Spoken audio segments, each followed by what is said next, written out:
अस्सलाम वालेकुम, good morning Pakistan. आप देख रहे हैं सुबह की सोच और मेरे साथ हैं गजल अशरफ और मेरे साथ हैं जी हसनैन लियाकत। अस्सलाम वालेकुम, गुड मॉर्निंग, वेलकम टू सुबह की सोच। उम्मीद करते हैं आप सब ठीक ठाक होंगे, खैर आफियत से होंगे। हमेशा की तरह जब मैं आपसे बात करती हूँ तो मैं कहती हूँ कि हसनैन बहुत सारी अच्छी बातें लेकर आते हैं, लेकिन उनमें कहीं ना कहीं जो है वो क्रिकेट के हवाले से जरूर बात होती है। आज बिल्कुल क्रिकेट नहीं है, क्रिकेट नहीं है, लेकिन आपके पास जो अच्छी कहानी है वो तो उससे रिलेटेड है। नहीं, क्रिकेट के रिलेटेड नहीं है। मेरे पास अच्छी कहानी ये है कि आज गजल की बर्थडे है। Happy birthday. Thank you so much. आपको जन्मदिन मुबारक हो। कितने साल की होगी वैसे? आज मैं 17 की होगी है। कितनी? 17 साल की। नहीं, आज मैं 25 साल की हो चुकी हूँ। चले जी, हैप्पी बर्थडे। आपका जन्मदिन है, so आपको मुबारक हो और आप इसी तरह से खुश रहें, तरक्की करती रहें, फलती फूलती रहें। अच्छा जी, गजल ने अच्छी स्टोरी की बात की तो आज मेरे पास अच्छी स्टोरी ये है कि पाकिस्तान ने ब्लाइंड T20 वर्ल्ड कप अपने नाम कर लिया। आ गई ना क्रिकेट भी। लेकिन पहले गजल आई, पहले गजल की बर्थडे आई।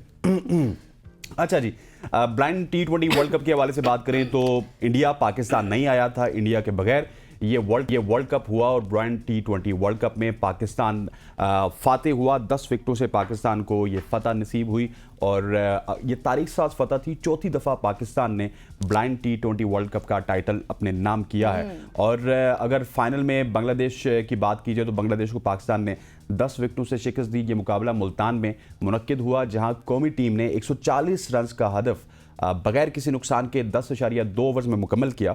मोहम्मद सफदर और निसार अली ने शानदार बैटिंग का मुजाहरा करते हुए फतह दिलाई पाकिस्तान टीम को। और पाकिस्तान टीम पूरे टूर्नामेंट में नाकाबिले शिकस्त रही, जबकि ये पहला मौका है जब भारत के मुसलसल 3 वर्ल्ड कप जीतने के बाद ये एजाज किसी और टीम ने हासिल किया। So congratulations to blind cricket team. Exactly. Hartford congratulations है तमाम ब्लाइंड क्रिकेट टीम को, और जिस तरह से उनकी परफॉर्मेंस रही है और वो ब्लाइंड होकर इस तरह से खेलना और ये एजाज हासिल करना बहुत बड़ी अब ये भी देखिए कि उन्होंने किस दिन में जीता। कल स्पेशल पर्सन का दिन था और कल ही उन्होंने ये टाइटल अपने नाम किया। सो बड़ा जबरदस्त दिन चुना है वैसे ब्लाइंड क्रिकेट एसोसिएशन ने। और कल जब हमारे साथ एक पर्सन मौजूद भी थे, इमरान साहब, तो उन्होंने एक बात बहुत अच्छी की थी कि हम डिसेबल होकर एबल लोगों के साथ बैठते हैं, हमारे अंदर कुछ है तो हमें बुलाया जाता है। बिल्कुल ऐसे, बिल्कुल ऐसे ही। आगे बढ़ते हैं, अगली खबर के हवाले से आपको बताते हैं। मरी के हवाले से, मरी में बर्फबारी के बाद होते ही, मतलब अभी स्टार्ट हुई है, अच्छा। लेकिन कुछ हंगामी इंतजामात देखे गए। ये क्यों देखे गए? क्योंकि आपको याद होगा सानिया मरी, वहाँ पे बहुत सारे लोग रात को अपनी गाड़ियों में सोए इस दुनिया से चले गए थे। इस वजह से पंजाब गवर्नमेंट ने मरी में बर्फबारी के मौसम के आगाज़ के साथ ही हंगामी हालत नाफज कर दी है, और जिसमें सियाहों की सहूलत के लिए 19 हंगामी चेक पोस्ट कायम की गई हैं, जबकि ट्रैफिक कंट्रोल और होटल्स के किरायों में मतलब उनको मुकर्रर कर दिया गया, कोई इजाफे नहीं हुए। क्योंकि ऐसी जब सूरत हाल होती है ना, बर्फबारी स्नो फॉलिंग होती है, तो हम देखते हैं ओवर चार्ज करने लग जाते हैं सब लोग, है ना? बिल्कुल ऐसी। और बर्फ हटाने की मशीनें, इजाफी अमला तैनात कर दिया गया ताकि मौसम सरमा के दौरान सियाहत का तजर्बा खुशगवार बनाया जा सके। जैसा कल गजल ने आपको कहा था कि आपने जब भी बर्फबारी वाले इलाके में जाना है, पहाड़ी इलाकों में जाना है, तो एहतियात का दामन आपने नहीं छोड़ना और आपकी अपनी तैयारी अलग से होनी चाहिए। आपकी गाड़ी अच्छी होनी चाहिए, उसका जितनी भी मशीनरी है वो अच्छी होनी चाहिए, और तमाम तरह आपके पास वो नीड्स होनी चाहिए जो कि आपको पहाड़ों में ज़रूरत पड़ती हैं। क्योंकि जाहिर है हुकूमत जितने मर्जी इकदाम कर ले और जितना मर्जी इस हवाले से सदेबाप किया जाए, जितनी ओवर चार्जिंग होती है, लेकिन अपना ख्याल आप खुद ही रख सकते हैं। आप घूमने जाएं, लेकिन एहतियाती तदाबीर के साथ अपने आप को बिल्कुल पैक करके जाएं और कोशिश करें कि दिन में ही वापस आ जाएं, क्योंकि जब लैंड स्लाइडिंग हो जाती है तो रास्ते बंद हो जाते हैं और बहुत सी मुश्किलात का भी सामना करना पड़ता है, और ऐसी बहुत सी मिसालें भी हमारे पास मौजूद हैं। तो इसलिए बेहतर है कि घूमने फिरने ज़रूर जाएं, लेकिन एहतियात के साथ।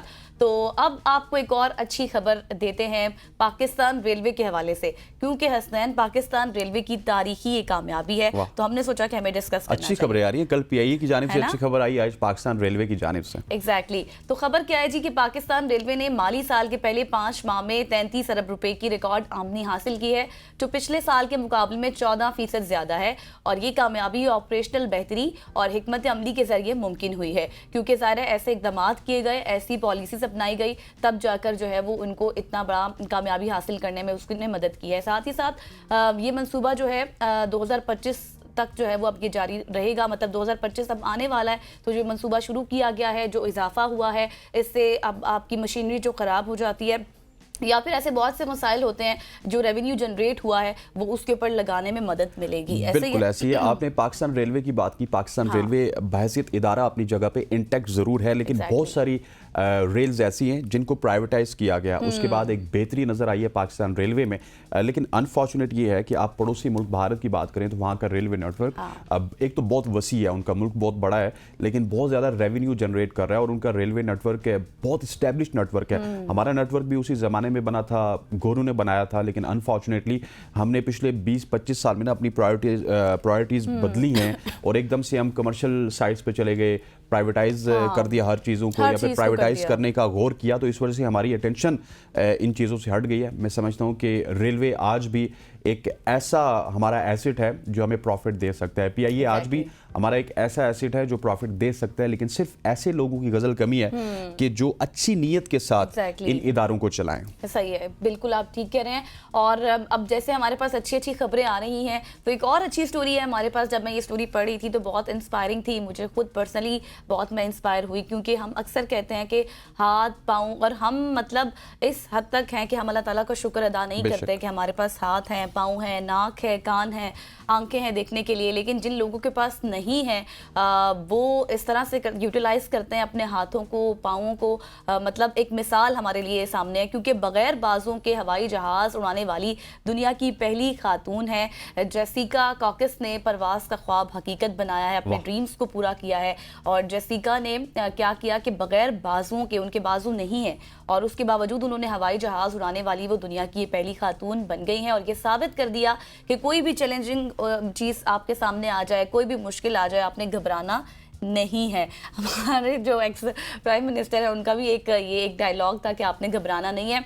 तो घबराए बगैर उन्होंने अपने पाँव के साथ जो है वो, इनकी पिक्चर्स देखी गई, आप स्क्रीन पर भी देख सकते हैं कि पाँव के साथ वो बिल्कुल जिस तरह से फ्लाई कर रही हैं और without any fair, without any hesitation वो बिल्कुल किसी भी चीज़ को रुकावट अपने सामने उन्होंने नहीं सोचा और इस चीज़ के ऊपर उन्होंने बात नहीं की कि मेरे हाथ नहीं है तो मैं अपने आप को कमतर समझ लूँ या मैं काम ना करूँ। बिल्कुल ऐसी गज़ल जिस तरह आपने बात की कि ये खातून, इनकी हिम्मत को सलाम देना चाहिए। अपना घर चलाती हैं, अपने जो है घर के मामलात चलाती हैं, बच्चे हैं इनके, एज ए मदर भी उनका एक बड़ा सिग्निफिकेंट रोल है। लेकिन ये जो काम उन्होंने किया, देखिए स्पेशल पर्सन्स में कुछ ना कुछ स्पेशल होता है और वो उस स्पेशलिटी को दुनिया के सामने लाते हैं। हम आए दिन देखते हैं कि जितने भी स्पेशल पर्सन्स हैं, अगर किसी के पास B9 नहीं है, जिस तरह ब्लाइंड क्रिकेट वर्ल्ड कप जीत गया, फिर कल राजा साहब बता रहे थे कि किस तरह से वो एक ऑर्गेनाइजेशन चला रहे हैं, इसी तरह से इस खातून को भी दाद देनी होगी जिन्होंने बगैर बाजू के, बगैर हाथ के हवाई जहाज चला दिया। क्या बात है, मतलब कि एक तो होता है ना कि कोई हिम्मत होती है आपकी रोड्स में होती है, ये हवाओं में अपनी हिम्मत दिखा रही है बगैर बाजों के। आपको सलाम।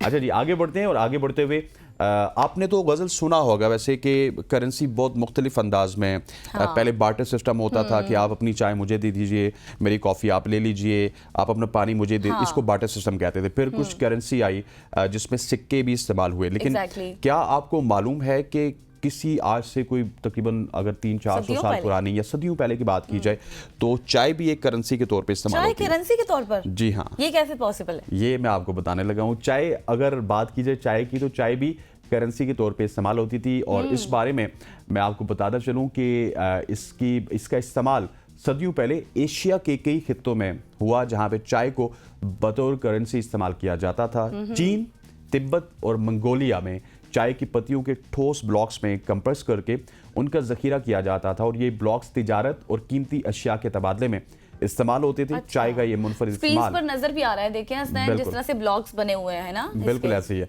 और चाय का ये मुनफरिद इस्तेमाल इंसानी तारीख में दिलचस्प कहानियों का हिस्सा है। सो चाय जो आज हम पीते हैं ये किसी ज़माने में करेंसी के तौर पे इस्तेमाल होती थी। क्योंकि वैसे अगर चाय का नाम लें तो एक टी पोट जहन में आता है और बस उसमें पानी और फिर चाय डाल दो और फिर वो चाय बन जाती है। लेकिन करेंसी के तौर पर इस्तेमाल होना ये एक बहुत मुनफरिद सी बात थी जो कि हसनैन ने आपको बताई, मेरे लिए बहुत मुनफरिद थी। आगे बढ़ते हैं। आज जो है जिस तरह से हम अच्छी खबरें आपके साथ शेयर कर रहे हैं तो एक और खबर है हमारे पास जी कि खलाई कचरे का बढ़ता हुआ मसला। ज़मीन के निचले मदार में 3500 से ज़्यादा नाकारा सैटेलाइट्स और 120 मिलियन मलबे के टुकड़े भी मौजूद हैं जो खला में ख़तरनाक सूरत हाल पैदा कर रहे हैं और ख़तरात भी बढ़ सकते हैं इस हवाले से। और अक़वाम मुत्तहिदा ने फ़ौरी इक़दामात का भी इस हवाले से कहा है कि मुतालबा किया जाए, हिदायत दी हैं कि इसको जल्दी से काउंटर करें वरना ये ख़तरात बढ़ सकते हैं, ताकि खलाई ट्रैफिक के इंतजाम और तसादुम से बचने के लिए मौसर निज़ाम बनाया जा सके। और जब बहुत सी रिसर्च की गई तो उसमें भी ये पता चला कि माली नुकसानात में भी तेजी से इजाफा हो सकता है। हम यहाँ पे ज़मीन के कचरे को रोते हैं, अब खला के कचरे को भी रोना पड़ेगा। उस हवाले से भी हमें आगाही मुहिम का आगाज़ करना पड़ेगा, अपने मॉर्निंग शो में डिस्कस करना होगा और सबको बताना होगा कि खुदारा खला को भी साफ कचरा भी तो हमारा ही फैलाया हुआ है हाँ, ना। और उसके बाद हम ये भी बताएंगे कि खला में कचरा हो तो उसके ये प्रोज हैं, ये कॉन्स हैं, ये एडवांटेजेस हैं, ये डिसएडवांटेजेस हैं। लेकिन पहले खला से पहले हमने अपनी ज़मीन को क्लियर करना है, स्पेशली पाकिस्तान वालों को बहुत ज़्यादा करना है, क्योंकि हम गाड़ी का शीशा नीचे करते हैं और कुछ नहीं देखते कि इधर कोई बुजुर्ग चल रहे हैं, इधर कोई शारा है, एकदम से अपना टिन या अपनी जो भी चीज़ हम खा रहे होते हैं वो बाहर फेंक देते हैं। इसी तरह से खला में भी जाने वाले लोगों को वहाँ के कचरे का मेरा ख्याल है कि उसको अच्छे तरीके से साइड पे रखना चाहिए। या वैसे उसका करेंगे क्या खला के कचरे का? खला के कचरे को उसको शायद रिसाइकिल ही करेंगे। खला से आप उसको नीचे उतारेंगे तो यहाँ पे कचरा हो जाएगा, फेंकेंगे नहीं तो फिर उसको एक जगह पे रखेंगे जहाँ पे सारा कचरा होता है। एग्जैक्टली, या फिर उसका कोई रिसाइकलिंग कर ले। क्योंकि अभी जैसे मैं आपको बता रही थी ना, रिसर्चर्स ने इस हवाले से काफी रिसर्च किया और उसके बाद उन्होंने ये कहा है कि इससे आपको बहुत सा माली नुकसान भी हो सकता है और खतरात बढ़ सकते हैं। तो खतरा जो है वो बढ़ने से बेहतर है कि आप इसका जो है कोई सदेबाप कर लें और पहले से जो है वो आपको इंतजाम कर लें। बिल्कुल ऐसे ही आगे बढ़ते हैं, अगली स्टोरी के हवाले से बात करते हैं। जच्चा व बच्चा में तशन्नुह की बीमारी का खतरा है। आलमी इदारा सेहत के मुताबिक ज़चगी के दौरान सफाई और मुनासिब देखभाल की कमी की वजह से जच्चा व बच्चा में ये बीमारी जानलेवा बीमारी साबित हो सकती है। और इस बीमारी से बचाव के लिए हिफाजती टीके सबसे मौसर तरीका है जो सेहत की सहूलियात में अदम मसावात को कम करने की जानिब एक अहम कदम है। जी हाँ, एग्जैक्टली। और इस बीमारी के हवाले से डिस्कस करना इसलिए भी इम्पॉर्टेंट था क्योंकि जिस तरह से कहा जा रहा है कि दवाइयाँ और टीके वगैरह तो लगा दिए जाते हैं, लेकिन इसका प्रॉपर अमल ये होना चाहिए कि वैक्सीनेशन होनी चाहिए ताकि जो है वो मुस्तकिल तौर पर इससे बचा जा सके। कोई भी मुस्तकिल तो खैर इसका हल नहीं होता किसी भी चीज़ का, लेकिन वैक्सीनेशन जब आप शुरू कर देंगे तो शायद लिंगर ऑन हो जाता है। एग्जैक्टली। आगे बढ़ते हैं जी। हमारे पास अब ये जो स्टोरी मैं आपके साथ शेयर करने वाली हूँ बहुत ही मुनफरिद सी थी और बहुत ही इंटरेस्टिंग भी थी, क्योंकि चमकदार स्कार बीटल की मुनफरिद खूबसूरती जो है वो देखी गई है। एक इंसेक्ट है, कीड़ा है जिसका नाम क्रेसीना लिम्बाटा है और ये बहुत ही नायाब किस्म का कीड़ा है। शायद आपने या मैंने या हसनैन ने इससे पहले नहीं देखा होगा, क्योंकि ये अपनी खूबसूरती में बहुत ज़्यादा फेमस है और अपनी लुकिंग में बहुत ज़्यादा फेमस है। आप स्क्रीन पर इस वक्त देख रहे होंगे, बिल्कुल ऐसा लगता है लाइक अ मिरर, जैसे आप अपने आप को भी, अपना रिफ्लेक्शन भी उस कीड़े के अंदर देख सकते हैं। तो ये खूबसूरत कीड़ा सिर्फ आपको बताएं कि इसकी खूबसूरती सिर्फ इतनी नहीं है बल्कि इसका कलर भी बहुत ज़्यादा अच्छा है, वाइट है, गोल्डन है जैसे कि नज़र आ रहा है। और ये खूबसूरत कीड़ा सिर्फ कोस्टा रिका और मगरबी पनामा के दरमियानी बुलंदी वाले जंगलात में पाया जाता है और अपनी चमकदार सतह की बदौलत ये बीटल अपनी एक मुनफरिद मिसाल रखता है, मुनफरिद पहचान भी रखता है और इसके कुदरती माहौल को महफूज रखना भी ज़रूरी है ताकि ये खूबसूरत मखलूक मदूम हो सके। यानी कि अगर इसके इर्द गिर्द गंदगी होगी तो वो खुद भी गंदा हो जाएगा। So true. गजल, आपने जब ये स्टोरी सुनाई एक कीड़े की, एक अनमोल कीड़े की, तो मुझे पाकिस्तान के हालात याद आ गए। पाकिस्तान के हालात इस तरह के हैं कि यहाँ पे हमारे पास ऐसी स्टोरीज का तो बिल्कुल टाइम ही नहीं होता। कभी किसी जगह पे दंगा फसाद हो रहा होता है, किसी जगह पे कत्ले आम हो रहा होता है, किसी जगह पे खवातीन पे तशद्दुद हो रहा होता है, किसी जगह पे बत्ताखोरी हो रही होती है और that is very unfortunate in Pakistan. But दुनिया की मिसालें हम देखते हैं कि वहाँ पे चांद के 48 कलर्स के ऊपर काम होता है, 10-10 साल काम होता है। फिर कल मैंने एक स्टोरी शेयर की थी कि 6 साल में फोटोग्राफर ने सिर्फ इंतज़ार किया एक पूरे सीन बनाने के लिए कि वो 6 साल एक जगह पे खड़ा रहा उस टाइम के लिए। सो इस तरह की स्टोरीज आपको वेस्टर्न वर्ल्ड की मिलेंगी। उम्मीद करते हैं कि हमारा भी जो कॉन्सेप्ट है थोड़ा सा उस तरफ डाइवर्ट हो और हम भी ग्रो हो जाएं। जिस और हमारी कोशिश होती है कि हम इस तरह की जो छोटी छोटी सोशल स्टोरीज होती हैं वो आपके सामने लेकर आएं, क्योंकि जैसे अब हम कीड़े की बात कर रहे थे तो बिल्कुल ऐसे लगता है कि ये एक मुनफरिद सा कलर भी इसके चेंज हैं और साथ ही ऐसा लगता है कि बिल्कुल एक रोबोट सा है, लेकिन असल में ऐसा नहीं है।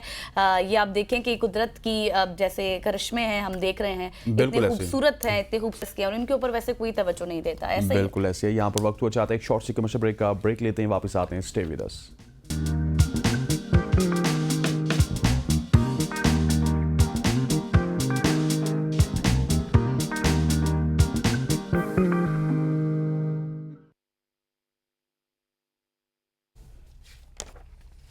अच्छा, खत्म हो। शर्जील साहब, आवाज आ रही है आपको? जी बिल्कुल आ रही है आपको आवाज। ताजिर है, उनकी तारीफ की है। अच्छा, ये प्रॉम्प्टर सही करके चलाइएगा, मैं पढ़ूंगा, मैं फंस जाता हूँ। हाँ, ऊपर चलता ही नहीं है प्रॉम्प्टर। यहाँ यहाँ नीचे नीचे नीचे करें, नीचे नीचे ऊपर ऊपर मतलब ऊपर ऊपर करें। यहाँ पे हमें नजर आ रहा होता है, आप इसको ऊपर ले जाते हैं, यहाँ पे इसको रखा करें, यहाँ से ऊपर स्ट्रक्चर आएगा।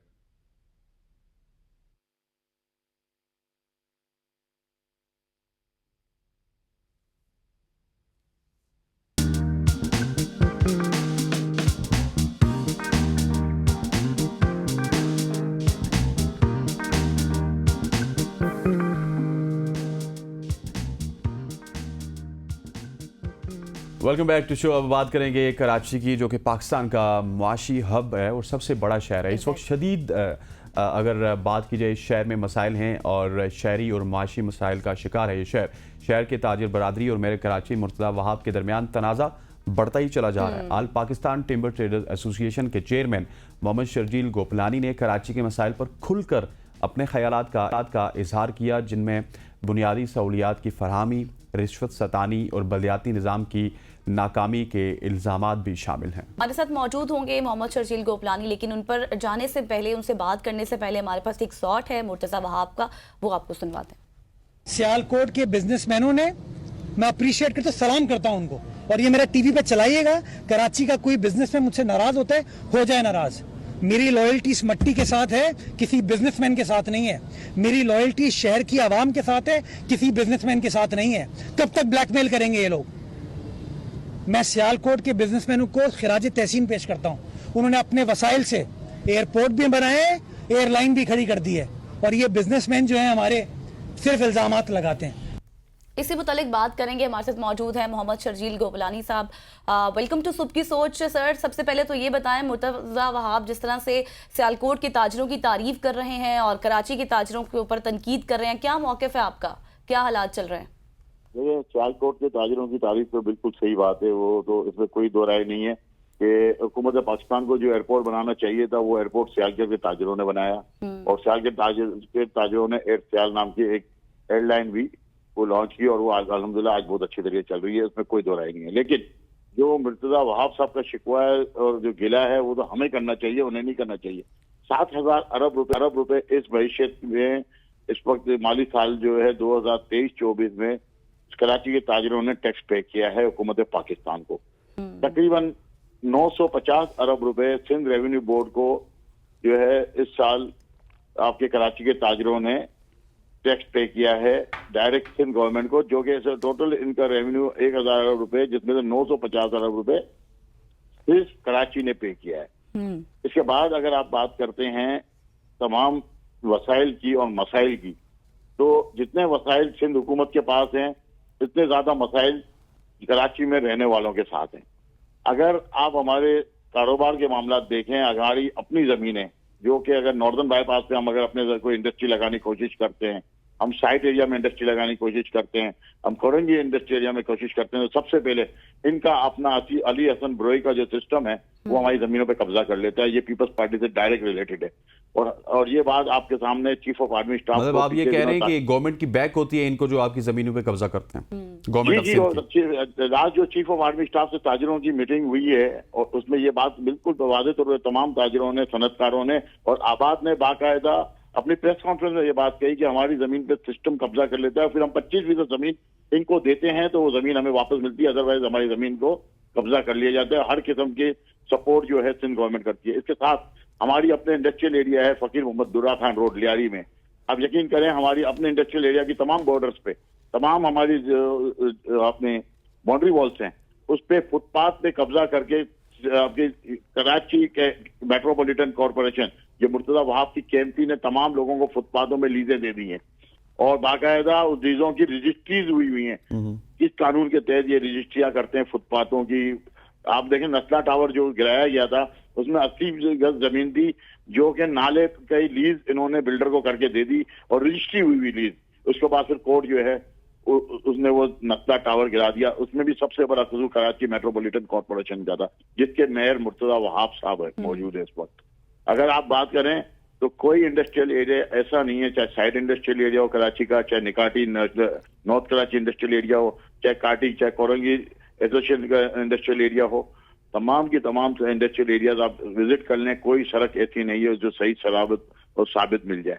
अगर आप कराची के किसी इलाके में चले जाएं, कोई गली मोहल्ला ऐसा नहीं है जहाँ पे गटर ओवर ना शर्जील रहा साहब, हो। लेकिन सवाल ये है कि जिस तरह भी आप भी कह रहे हैं कि आपने इतना ज्यादा टैक्स दिया, मुर्तजा वहाब ने तो एक महाज खोल दिया है कि ताजिर टैक्स नहीं देते, तो फिर कराची को सबसे बड़ा शहर कहा जाता है रेवेन्यू जनरेट करने के हवाले से, तो फिर ये पैसा कहाँ जा रहा है? तरक्याती काम भी नहीं हो रहे। देखिए, सब पहली बात तो ये है कि ये मैं नहीं कह रहा हूँ कि टैक्स कराची के ताजिर देते या नहीं देते, तो एफबीआर बता रहे हैं ना जी। कि कराची का ताजिर कितना टैक्स देता है। और 10 दफा ये डिबेट नेशनल टीवी पे हो चुकी है, नेशनल चैनल्स पे हो चुकी है कि कराची का ताजिर सबसे ज्यादा टैक्स देता है। पैसा कहाँ जाता है? पैसा आपको भी पता है और हमें भी पता है कि पैसा तमाम का तमाम दुबई जाता है, इनके बड़े घर पे जाता है।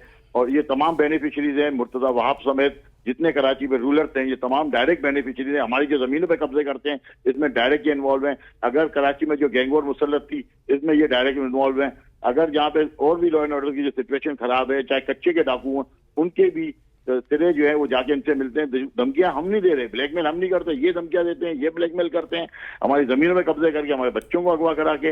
अब कोई जुर्म ऐसा नहीं है जो कराची में नहीं हो। अच्छा चाहे वो गोपाली साहब, मैं मंशिया- आपको बताऊं कि इस हवाले से ना हमने सादिया जावेद साहिबा हैं जो कि तर्जुमान है सिंध गवर्नमेंट की, उनसे भी रब्ता किया। वो पहले आने को तैयार थी, लेकिन जब भी उन्होंने ताजरों के मसाइल और मुर्तज़ा वहाब के मसाइल की बात की तो उन्होंने कहा जी कि नहीं। लेकिन हम अभी भी उनसे कहते हैं कि इस हवाले से अगर सिंध गवर्नमेंट का कोई मौक़िफ़ है तो हमारा प्लेटफॉर्म हाजिर है। Exactly. ये बताइएगा कि एक्चुअल तनाज़ा आपका है क्या जो कि बढ़ते ही चला जा रहा है मुर्तज़ा वहाब के साथ?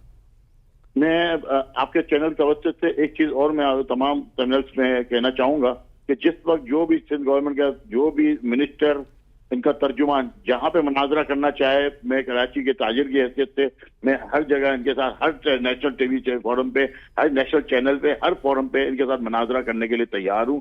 जब आप कहेंगे, चाहे जो भी चैनल कहेगा, मैं एनी टाइम हाजिर हूँ और इनके साथ मुनाजरा करूंगा। मसाइल देखें ना, हमारे घर में पानी आता है, ना हमारी दुकानों में पानी आता है। हम बिजली का जो है सबसे ज्यादा महंगी बिजली हम खरीदते हैं, लोड शेडिंग का शिकार हम हैं। इसके बाद आप देखें 12 इंटरनेशनल कंपनीज ने बिड दी हैं 6 सेंट, 7 सेंट और 8 सेंट के अंदर। वो पावर डिस्ट्रीब्यूशन के लिए तैयार हैं। कराची इलेक्ट्रिक के सामने आने के लिए सिंध गवर्नमेंट इनको नहीं आने देना चाह रही। अगर 6, 7, 8 सेंट में अगर बिजली आ जाती है तो 17 रुपए, 18 रुपए में वो बिजली देने को तैयार है। अगर आपको सस्ती बिजली मिल जाती है तो आपकी इंडस्ट्री खड़ी हो जाती हैं, आपका माशी मसाइल, ज्यादातर माशी मसाइल हल हो सकते हैं और लोगों के भी मामले बेहतर हो सकते हैं, बिजली सस्ती अगर मिल जाती है। साथ में पानी हमें टैंकर से खरीदना पड़ता है, हमारे नलों में पानी नहीं आता। गैस, सिंध की गैस होने के बावजूद भी हमें गैस नहीं मिलती। तमाम पाइपलाइन बोसीदा हो चुकी है। पाइपलाइन को चेंज करना सिंध गवर्नमेंट का काम है, ना कि फेडरल गवर्नमेंट का। ये नहीं करते। तमाम जितने भी सेवरेज के निजाम है इन्होंने धर्म भरम कर दिया है। सेवरेज का निजाम, कोई मोहल्ला गली ऐसी नहीं है, मस्जिदों के बाहर सेवरेज का पानी खड़ा है। और ये मेट्रोपॉलिटन इदारा जो है उस वक्त सिर्फ करप्शन में पथाड़े। आप शहर में आ जाएं, आपको रोडों, एम ए जिना रोड बहुत बड़ी सड़क है और आप यकीन करें दोनों साइड पे दो जो है लाइनें पार्किंग माफिया, इसके बाद 2 लाइनें रेडियो की और पथारों की खड़ी होती हैं। और ये तमाम बेनिफिशियरी डायरेक्ट मुर्तजा वहाब हैं। ये तमाम पथारों का भत्ता मुर्तजा वहाब के पास जाता है। हर गली मोहल्ले में फुटपाथों पे चाय के होटल खुले हुए हैं और 8-8, 10-10 फुट तक बाहर टेबल और कुर्सियां लगा के उनसे भत्ता लिया जाता है। माना लाख रुपए वो चाय का होटल वाला तो इनको भत्ता मसला देता है। ये है कि अगर मतलब आपका मौकिफ हमने सुना, आप एक बात कह रहे हैं कि उनके पास जाता है सारा रेवेन्यू और कोई भी तरक्याती काम भी नहीं हो रहे, उनसे उनके जो स्टेटमेंट हमने सुनी वो आपके ऊपर इल्जाम लगाते हैं, तो ये इल्जाम तराशी का सिलसिला जारी है, इसका हल कैसे मुमकिन है? मैंने आपको एक बात बताई, आप बताए हम कौन सा टैक्स नहीं देते। एक चेक हमने कल जो है वो बाहर निकाला है, जो हमारे पास कराची इलेक्ट्रिक के तर्जुमान हमें भेजा है कि आपने 28 करोड़ रुपए सिर्फ एक महीने का जो है मेट्रोपॉलिटन टैक्स जो बिलों में लगा था वो इनको मिला है। वो किस किस्म का पैसा चाहते हैं? वो सिर्फ भत्ता अगर और चाहते हैं तो वो शायद अभी हमारे में ताकत नहीं है कि हम इनको भत्ता और दे सकें, वरना कौन सा टैक्स ऐसा है जो कराची वाले नहीं देते? आप बताए ना, जब एफबीआर तक वो मान रहा है कि सबसे ज्यादा रेवेन्यू कराची जनरेट करके देता है, तो इससे ज्यादा और क्या चीज रह जाती है? पाकिस्तान की बड़ी बड़ी मार्केटों से ज्यादा लियाकताबाद टैक्स देता है। लियारी जो इनका अपना इलाका है, जिसके लिए इन्होंने अभी 7.5 अरब रुपए मुख्तस किए हैं इसकी डेवलपमेंट के लिए। आप देखें कि उनके MPA की मैं आपको वॉइस सुना सकता हूँ, वो 4 अरब रुपए बोल रहे हैं, जबकि 7.5 अरब रुपए मुख्तस किए गए हैं, वो कहाँ पैसे जाएंगे ये आपको भी पता है और हमें भी पता है। एग्जैक्टली। ठीक हो गया गुपलान साहब, थैंक यू सो मच। हम उम्मीद करते हैं कि आपके और सिंध गवर्नमेंट के जो मसाइल हैं वो हल होंगे। ख़वातीन वज़ात ये हैं कराची के हालात, इसे हम डिस्कस करते रहते हैं। यहाँ पर वक्त हो जाता है एक शॉर्ट सी कमर्शियल ब्रेक का। ब्रेक के बाद आएंगे तो मुल्क की सियासत के हवाले से बात करेंगे। स्टे विद अस।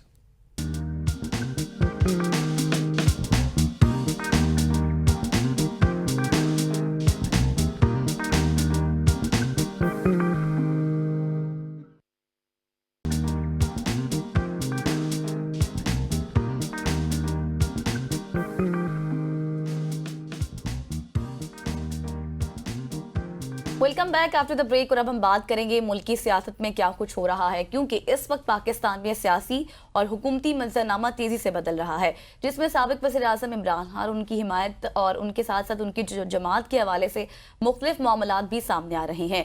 हालिया दिनों की अगर हम बात करें तो अडियाला जेल में इमरान खान की हमशीरा की मुलाकात के बाद कुछ नए बयानात और दावे भी सामने आए हैं, जिन्होंने सियासी माहौल में एक नई बहस भी उसको भी जन्म दिया और छेड़ दी है। इन बयानात में से बाज़ अवामी एतमाद और हुकूमती कार्रवाइयों पर सवालात भी उठाते हैं, जबकि कुछ हुकूमती फैसले और पॉलिसियों पर तनकीद भी की जा रही है। इसके अलावा अगर बात करें तो ज़ेर ख़जाना की जानिब से वज़ीर ख़जाना की जानिब से महंगाई में कमी के दावे, IMF की शराइत की तकमील और मीडिया पर कदगन के इक़दाम जैसे मसाइल भी अवामी तशवीश का बायस बनते हैं। तो ये सूरत हाल है इस वक्त जो मुल्की सियासत में हो रहा है। इमरान खान के हवाले से उनका फ्यूचर क्या होगा, क्या हमें वो बाहर दिख रहे हैं या फिर मजीद मुश्किलात में इजाफा होगा, ये तमाम तर बातें आज हम डिस्कस करेंगे। बिल्कुल ऐसी है गजल। हमारे साथ मौजूद हैं सेनेटर हामिद मेमन साहब, जिनका ताल्लुक तहरीक इंसाफ से है। सेनेटर साहब, thank you so much for joining अस। सबसे पहले तो ये बताइएगा कि डू और डाई का जलसा था, लेकिन उसके बाद लग ये रहा है कि पाकिस्तान तहरीक इंसाफ बहुत ज्यादा अंदरूनी इख्तलाफात का शिकार हो चुके हैं। इसकी क्या वजह है? बिस्मिल्लाहिर्रहमानिर्रहीम, इय्याका नअबुदु व इय्याका नस्तईन।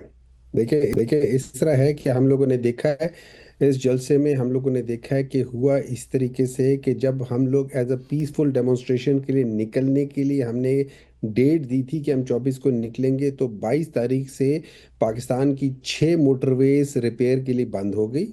पूरी जो हाईवेज थी बंद हो गई, पूरा पंजाब बंद हो गया, सिंध के अंदर बाज़ जगहों पे बंद कर दिया, बलूचिस्तान के अंदर कर दिया, लोगों को उनके घरों से अरेस्ट करना शुरू कर दिया। केपी के बिल्कुल बाहर ये कहते हैं कि हाई कोर्ट ने कहा था इस्लामाबाद ना हो, तो उस लिहाज से केपी के बिल्कुल बाहर पंजाब की और केपी के बाउंड्री पे इन लोगों ने कंटेनर लगा दिए।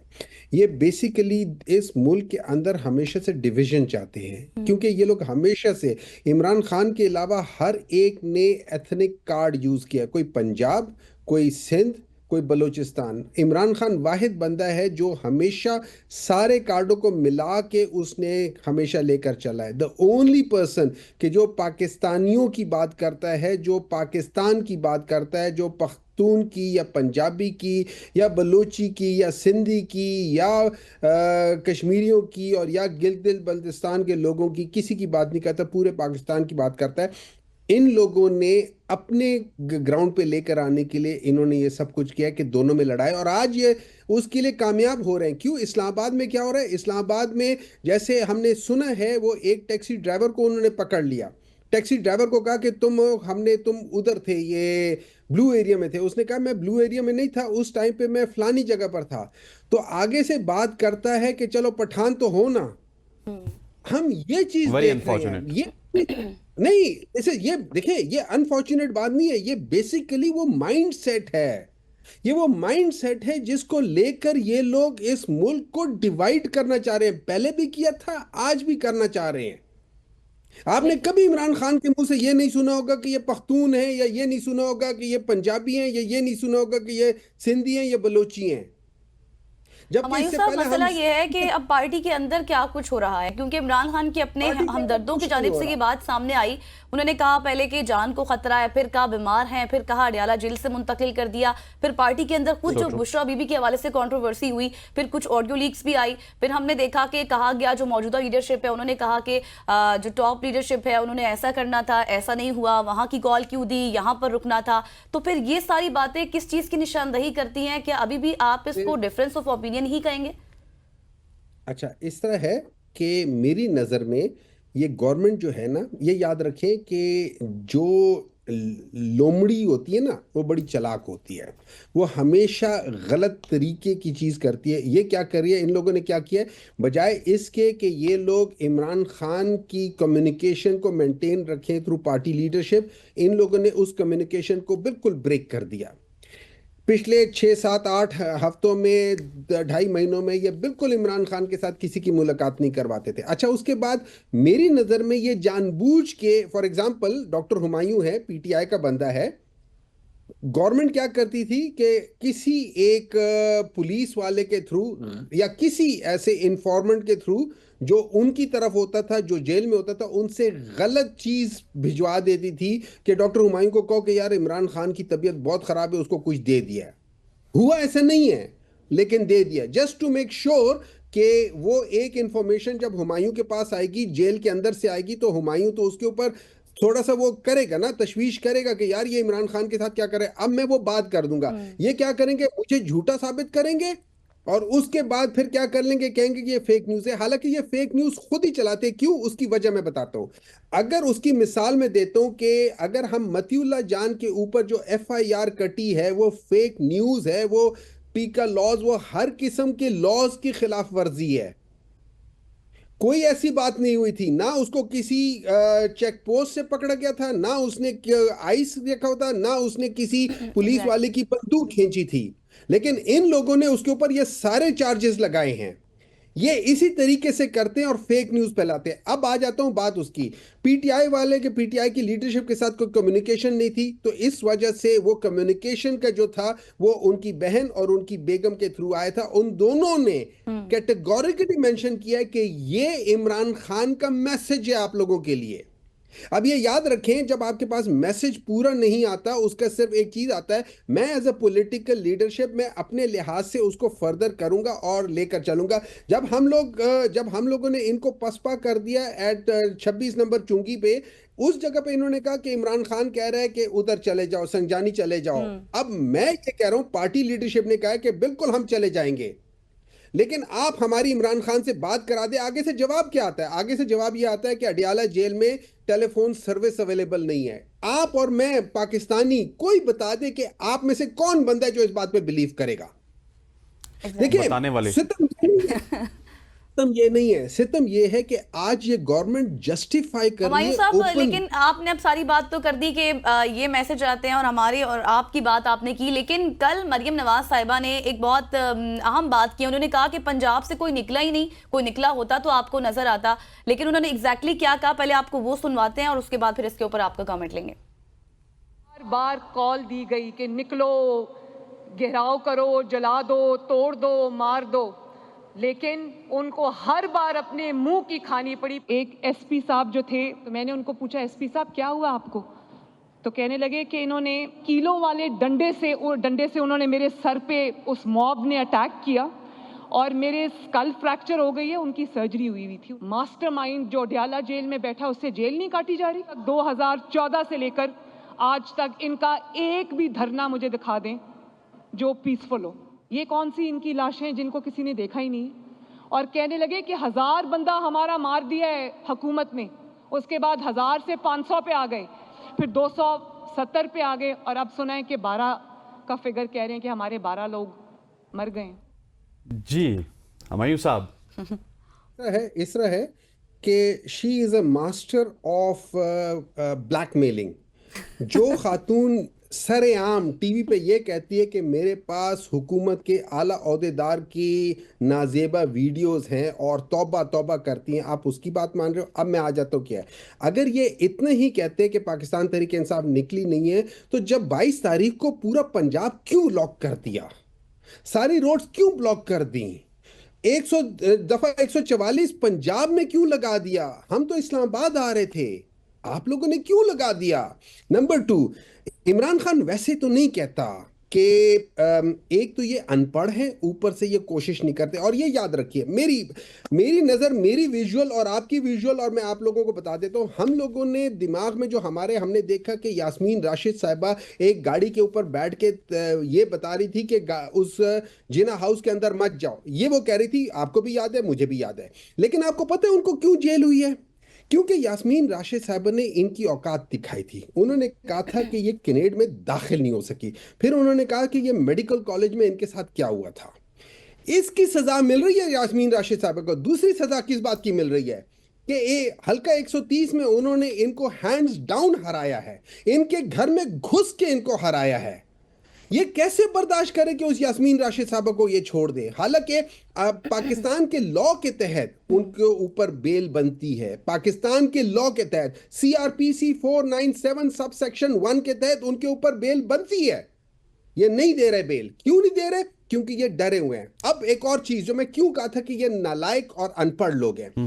कभी आपने डंडे के ऊपर कीलों वाला चीज हो और वो किसी के स्कल में रख दे, वो स्कल फ्रैक्चर नहीं होता, वो ब्रेन डैमेज होता है, क्योंकि स्कल तक तो आपके डंडा जाएगा, जो कील है वो आपके स्कल के अंदर पेनिट्रेट करेगा। वो एसपी भी नालायक है, वो एसपी भी झूठ बोल रहा है और ये भी झूठ बोल रही हैं। ठीक हो गया सर, दोनों झूठ बोल रहे हैं। मतलब है? ठीक हो गया सर, आपका पॉइंट आ गया। मैं एक और, क्योंकि हमारे पास वक्त कम होता है और हम आपसे ज्यादा से ज्यादा सवाल पूछना चाहते हैं, ये बताइएगा कि फैसल वाडा साहब बहुत ज्यादा हमदर्द बने हुए पाकिस्तान तहरीक इंसाफ के। वो बता रहे हैं कि इस वक्त साजिश हो रही है और बुशरा बीबी मिल के साजिश कर रही हैं। कासिम सूरी की ट्वीट का भी उन्होंने रेफरेंस दिया, फिर उन्होंने कहा इमरान खान के अकाउंट से आपको ट्वीट्स को इग्नोर करना चाहिए। और दूसरी जानिब सर आप देखिए तो आर्मी के खिलाफ या एस्टेब्लिशमेंट के खिलाफ बहुत घिनौना प्रोपोगंडा किया जा रहा है बैरून मुल्क में। इन इशूज़ के ऊपर पाकिस्तान तहरीक इंसाफ का क्या मौक़िफ़ है?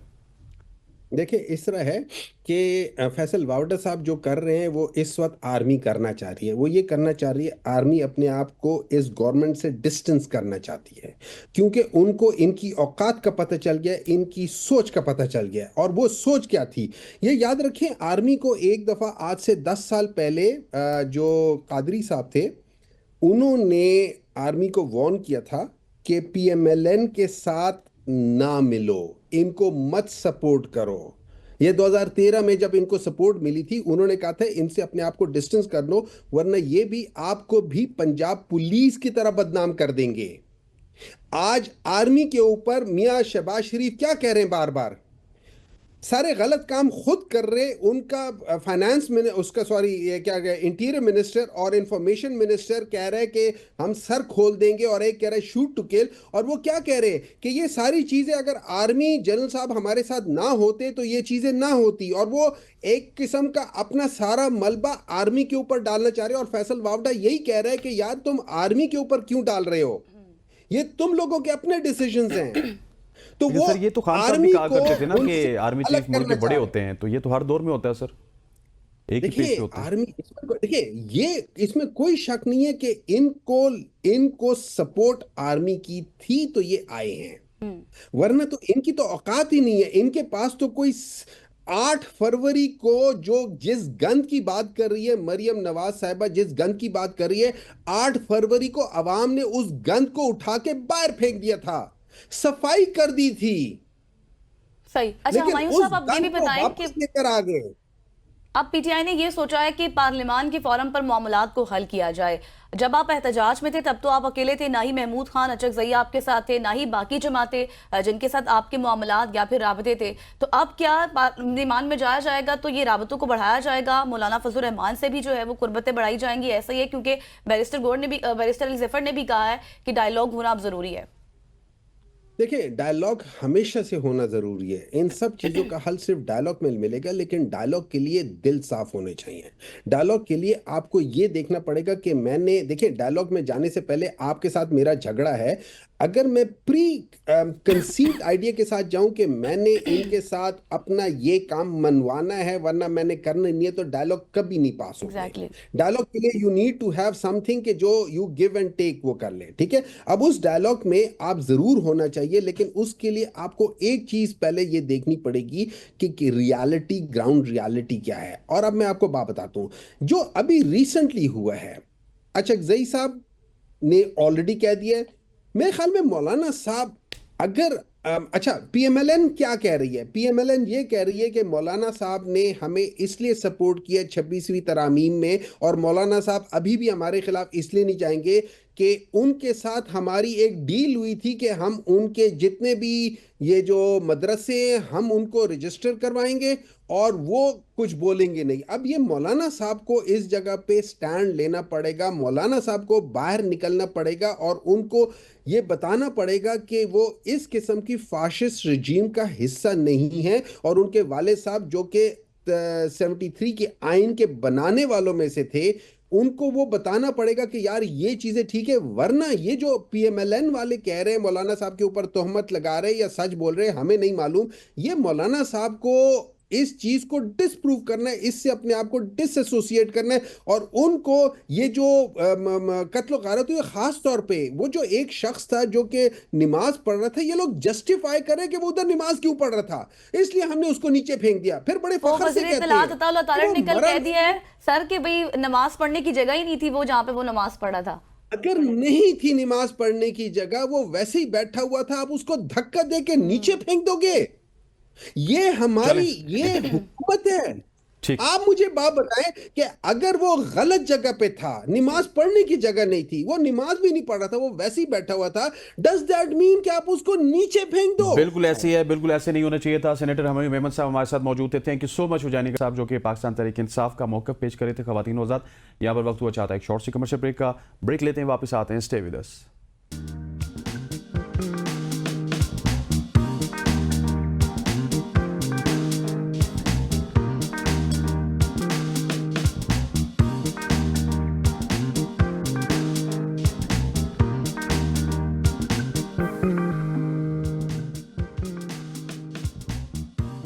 Back to show. अब हम बात करेंगे नेशनल एक्शन प्लान के तहत दहशतगर्दी के खात्मे और कलअदम तंजीमों की सोशल मीडिया सरगर्मियों की रोकथाम के लिए वफाकी वज़ीर दाखिला मोहसिन नकवी की क़यादत में अहम फैसले किए गए। इन इक़दामात में नेशनल फ्यूजन सेंटर का क़याम, इंटेलिजेंट बेस्ड ऑपरेशन और कानून नाफिज करने वाले इदारों की इस्तेदाद को बढ़ाने के फैसले किए गए। ये फैसले ऐसे वक्त पर किए जा रहे हैं जब मुल्क के मुख्तलिफ हिस्सों में दहशतगर्दी के हालिया वाक़यात ने अवामी तहफ़्फ़ुज़ के खदशात को मज़ीद बढ़ाया है और इन उमूर पर आज हम बात करेंगे। जी हाँ, इन उमूर पर बात करने के लिए हसनैन हमारे साथ मौजूद होंगे ब्रिगेडियर रिटायर्ड फारूक हमीद साहब। सबकी सोच फारूक साहब, सबसे पहले तो ये बताएं जो नेशनल एक्शन प्लान के हवाले से अब इक़दाम उठाने के हवाले से बातें की जा रही हैं, कल अहम इजलास हुआ है, आज के इस हालात में, इस तनाजुर में आप समझते हैं कि ये कारगर साबित होंगे और कोई इफेक्शन होगी इस हवाले से? बिस्मिल्लाहिर्रहमानिर्रहीम। बहुत शुक्रिया। मेरी आवाज आ रही है आपको? जी जी सर, लाउड एंड क्लियर। देखिए जी, ये कोई नई बातें नहीं है, ये तो काफी अरसे से हम सुन रहे हैं कि गवर्नमेंट जो है कवानीन लेके आ रही। कभी पीका लॉ में अमेंडमेंट होती है, पैमरा के अपने कवानीन है, फिर उसके बाद पाकिस्तान टेलीकम्युनिकेशन PTA जो है वो सोशल मीडिया को बहुत मॉनिटर कर रहे हैं, लोगों के खिलाफ कार्रवाई हो रही है, लोगों के अकाउंट्स ब्लॉक हो रहे हैं और जो फेक न्यूज वाले लोगों को आइडेंटिफाई किया जा रहा है, जो बाहर से लोग ऑपरेट कर रहे हैं और पाकिस्तान के खिलाफ, इदारों के खिलाफ वो जहर बोल रहे हैं, उनको जो है उनको ब्लॉक करने की कोशिश की जा रही है। तो एक्टिविटी तो सारी हो रही है। चलें, उन्होंने एक कोऑर्डिनेशन मीटिंग कर ली तो ठीक है। और नेशनल फ्यूजन सेंटर, ये एक नया चीज सामने आई है, नेशनल फ्यूजन अथॉरिटी, एजेंसीज के मुख्तलिफ आपस में कोऑर्डिनेशन में। लेकिन मैं ये कहता हूँ कि हम कब तक ये ऐसे इकदाम लेते रहेंगे at the federal level, at the provincial level. चले ठीक है, आजकल के हालात ऐसे, बलूचिस्तान में KP में दहशतगर्दी की सीवियर वेव जो है वो चल रही है, तो ये बात समझ आती है। लेकिन मेरा ख्याल है कि अगर नेशनल फ्यूजन सेंटर की जगह वो अब ये कहें या एक फेडरल ऐसा नेशनल पे इदारा बनाए, national harmony centre, national unity centre, national integrity centre, लोगों को जोड़ें, लोगों को साथ लेके आए, लोगों को ये जो नफरतें को खत्म किया जाए। ठीक है ना जी, आप इस तरह के इकदाम करें जिसमें लोगों के लिए फेडरल गवर्नमेंट के खिलाफ, प्रोविंशियल गवर्नमेंट के खिलाफ जो है वो मुज़ाहमत का जो माइंडसेट है वो कम होना चाहिए, ज्यादा नहीं होना चाहिए। जितना हम सख्त इकदाम करेंगे उतना ही अवाम का रिएक्शन जो है वो सख्त होगा। इस वक्त पाकिस्तान को किस चीज की जरूरत है? कौमी यकजहती, नेशनल यूनिटी, नेशनल हार्मनी, कि हम प्रमोट करें इंटर प्रोविंशियल हार्मनी, फेडरेशन की यूनिटी की हम बात करें। देखें, कुछ चीजें पॉजिटिव स्टेप भी लेने चाहिए जिसमें लोगों को की मायूसी खत्म हो। मैं 2-3 बातें आपसे अब शेयर करना चाहता हूँ। नंबर 1 ये कि ये कहना ये कहना कि जनाब फलां पॉलिटिकल पार्टी जो है वो सारे हैं अपना फसादी हैं, ये हैं वो हैं और इनको खत्म कर देना चाहिए। भाई खुदा के लिए आप ऐसी गुफ्तगू करेंगे तो यू अंग्रेजी में कहते हैं you are adding fuel to the fire. आप मजीद आग लगाना चाहते हैं पाकिस्तान में। हम तो कहते हैं आग बुझानी चाहिए, नफरतें खत्म करनी चाहिए। और यहाँ पे इस किस्म की गुफ्तगू हो रही है at a very high level, at the provincial level, चाहे वो केपी हो, चाहे वो वहां से फिर रिएक्शन आता है और पंजाब से ऐसी स्टेटमेंट दी जाती हैं। तो ये तो बिल्कुल पाकिस्तान के इंटरेस्ट में नहीं है, ऐसी चीजों को रोकना चाहिए। आजकल के सियासतदान लेकिन बरगीज़ साहब, क्या आप समझते नहीं है कि इस तरह की चीजें तभी रुकेंगी जब अवाम खुशहाल होगी, अवाम में थोड़ा सा स्टेबिलिटी आएगी, इकोनॉमिक हालात ठीक होंगे? बिल्कुल। देखिए जी, आर्मी चीफ ने कल क्या कहा है, वो जब एक आउटडोर एक्सरसाइज जो है फील्ड एरिया में गए, उन्होंने कहा कि पाकिस्तान के दुश्मनों का मुकाबला पाकिस्तान के अवाम और मुसल्लह अफवाज जो है वो मिलके जो है उन्होंने करना है। तो हमने तो पाकिस्तान के अवाम का दिल जीतना है, चाहे वो केपी के लोग हों, बलूचिस्तान के लोग हों। और दूसरी बात ये है कि आजकल ये जो एक ट्रेंड मैं देख रहा हूँ पाकिस्तान की तारीख में, कभी मैंने ऐसा ट्रेंड देखा। तमाम जमहूरी मूवमेंट्स मैंने देखी है। ठीक है, प्रोटेस्ट में लोगों की डेथ भी होती है पुलिस फायरिंग से या लॉ एनफोर्समेंट एजेंसी की फायरिंग से, लेकिन मैं हैरान हूं कि media house, media talk show में बैठ के जो लोग शहीद हुए, चाहे वो देखें, चाहे बेशक वो हमारे रेंजर्स के लोग हों, पुलिस के लोग हों, आम शहरी हों, प्रोटेस्टर हों, उनका तमस्खुर उड़ाया जाता है, खासकर आम लोगों का। और एक जनरेट करने की कोशिश की जा रही है, एक एंटी सेंटिमेंट अपना हमारे केपी के भाइयों के लिए। ये पाकिस्तान के लिए ठीक नहीं है। फिर तस्वीरें जान के डाली जाती हैं जनाब। आम जो हमारे केपी के जो भाई हैं, मैं तो चले पश्तून का लफ्ज नहीं बोलता हूँ, लेकिन मैं कहता हूँ हमारे पश्तून भाई हैं, वो पाकिस्तान की फ्रंट लाइन ऑफ डिफेंस है। अगर हम उनको, उनके बारे में मीडिया में कुछ लोग जो हैं, कुछ ऐसे क्वार्टर्स हैं जो कि मीडिया के अंदर बैठ के उनको अगर आप इस तरह के उनको तहजीक करेंगे, तो आप मुझे बताएं कि पाकिस्तान की कौमी सलामती का क्या फिर इंटरनल स्टेबिलिटी का हासिल होगा। मैं दोबारा कह रहा हूँ, आर्मी चीफ ने कहा था कल कि पाकिस्तान की मुसल्लह अफवाज और पाकिस्तान के अवाम की सपोर्ट से हम हर दुश्मन को शिकस्त देंगे। तो अवाम की सपोर्ट बहुत जरूरी है। खुदारा इन चीजों पे सोचे, ये ब्रिगेडियर साहब, आपने ये दुरुस्त फरमाया कि अवाम की सपोर्ट बहुत ज्यादा जरूरी है, और आपने साथ ये भी कहा कि अब नेशनल यूनिटी सेंटर कायम होना चाहिए बजाय इसके कि आप दूसरे सेंटर्स कायम करें। जिस तरह से हमने एक अरसे पहले दहशतगर्दी को खत्म कर दिया था, उसका सर कुचल दिया था, बहुत से कामयाब ऑपरेशंस किए, खैबर 1, खैबर 2, ज़रब अज़ब, रद्दुल फसाद, लेकिन अब जिस तरह से दोबारा से दहशतगर्दी ने एक बार फिर से सर उठा लिया है, आप समझते हैं कि इंटेलिजेंस बेस्ड ऑपरेशंस तो होते हैं, लेकिन इनमें भी मजीद कोऑर्डिनेशन की जरूरत है? बिल्कुल, इसमें तो कोई शक की बात नहीं है। जब फेडरल और प्रोविंशियल एजेंसी के दरमियान कोऑर्डिनेशन होगी नहीं होगी, फेडरल गवर्नमेंट और प्रोविंशियल गवर्नमेंट के, मैं केपी के हवाले से खास बात कर रहा हूँ, अगर कोऑर्डिनेशन नहीं होगी और ये तमाम दूरियां जो है जो पैदा करने की कोशिश कर रहे हैं, तो मुझे आप बताएं हम दहशतगर्दों को फिर कैसे अपना उनको शिकस्त देंगे? दहशतगर्दी की को शिकस्त देने में पाकिस्तान के अवाम, चाहे किसी भी सूबे के लोग हों, किसी भी आप रेस और से उनका ताल्लुक हो, वो उनकी सपोर्ट के बगैर हम दहशतगर्दों को शिकस्त नहीं दे सकते। यही वजह है कि दहशतगर्द जो है वो दंदनाते कर रहे हैं, वो देख रहे हैं कि ये लोग आपस में उलझ रहे हैं, वो देख रहे हैं कि सियासी महाजराई दुश्मनी में बदल चुकी है। तो this is not good for Pakistan, not good for our future. तो ये हमारे जो लीडरशिप है इनको सोचना चाहिए। अब आप मुझे ये बताएं कि ऐसी स्टेटमेंट हमारे मोहतरम इंटीरियर मिनिस्टर अगर वो दे दें जिस तरह उन्होंने किया था ये 25-26 को कि 5 मिनट में गोली चले तो लोगों को सफाया हो जाए, वर्ड्स टू दैट इफेक्ट, मुझे आप बताएं कि कोई अपना जिम्मेदार गवर्नमेंट का फंक्शन, कोई जिम्मेदार पाकिस्तानी कभी सोच सकता है ऐसी स्टेटमेंट देने पे?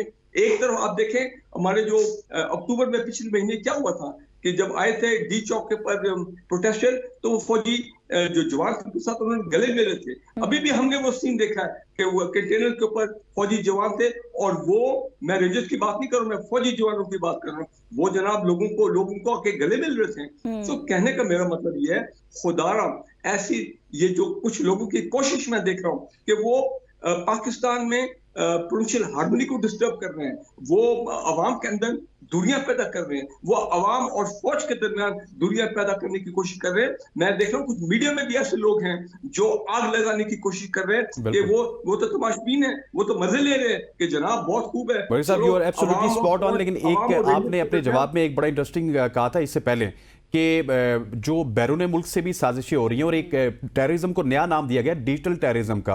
और अभी हम देख रहे हैं कि पाक आर्मी के हवाले से बात की जाए या फिर हमारे ऐसे इदारे जो कि हमारी मुल्क की सलामती के लिए बड़े अहम हैं, उनके हवाले से बाकायदा डिजिटल पे भी और फिर बैरून मुल्क में मुहिम चलाई जा रही है। इस मुहिम को फिर किस तरह से ये फ्यूजन सेंटर कंट्रोल करेगा, क्या करना पड़ेगा हमें?